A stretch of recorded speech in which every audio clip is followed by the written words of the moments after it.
What's good, y'all? Today I want to talk about the claims that people have seen curvature from a plane. Obviously not this plane. And we're going to be analyzing some footage from planes at different altitudes. Greetings and namaste to all. Welcome back to everybody returning from previous videos. For those of you just tuning in, I am EJ. I've come across people that have claimed to have seen curvature of the earth from a plane. I have YouTube spy plane footage from the Concorde, Mach 2 commercial airline, Red Bull Stratus jump. We're going to be getting into some comparisons between fisheye lenses and normal unobstructed optics like what you're seeing. Last, I have high altitude balloon footage. We'll be looking at all this footage. I have it all for you, so stay tuned. All right, so basically what we got here is some everyday average commercial airline footage, 35,000 feet. And as you can see, there's clearly no curvature. This is an unobstructed camera. This is not a warped lens. This is no fisheye lens that we're seeing here. It's all flat, like it's extremely flat. We should also look into how perspective works on a ball. The horizon should not follow the eye line as it rises, as it does, as we see with all this footage. The horizon always follows the eye line because it's a flat surface. A ball, the horizon would stay in one place and you would gradually see more and more. Here we have the Red Bull Stratus jump. Now, this was supposed to be done at 24 miles up. We're talking a little bit over 126,000 feet. I have some high altitude balloon footage I'll show you later from around the same altitude. Not quite as high, however. And here with this Stratus jump, we can see the clear, the lens distortion, where this is a fisheye lens, people. I mean, how big is the earth that we're talking about here? I believe this was done in New Mexico.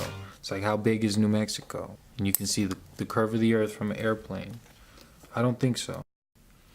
Also, U2 spy plane. This one's a little tricky because we have optic distortion from the curve of the glass of the cabin, the cockpit of the aircraft.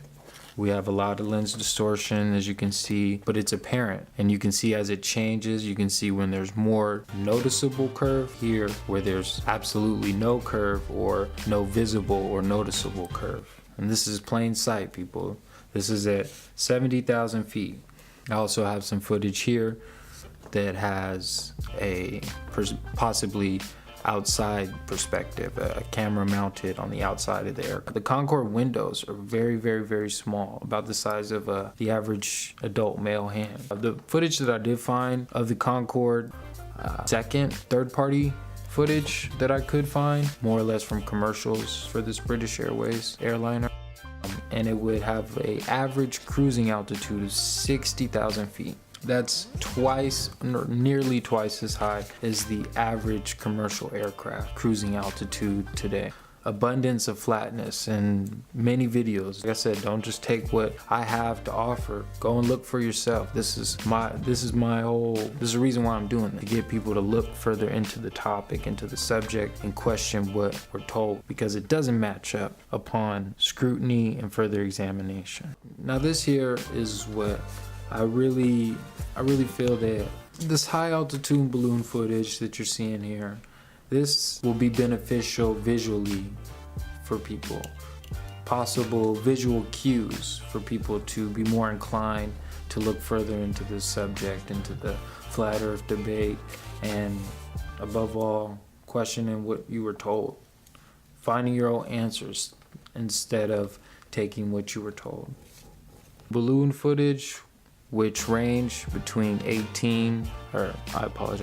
60 to 121,000 feet.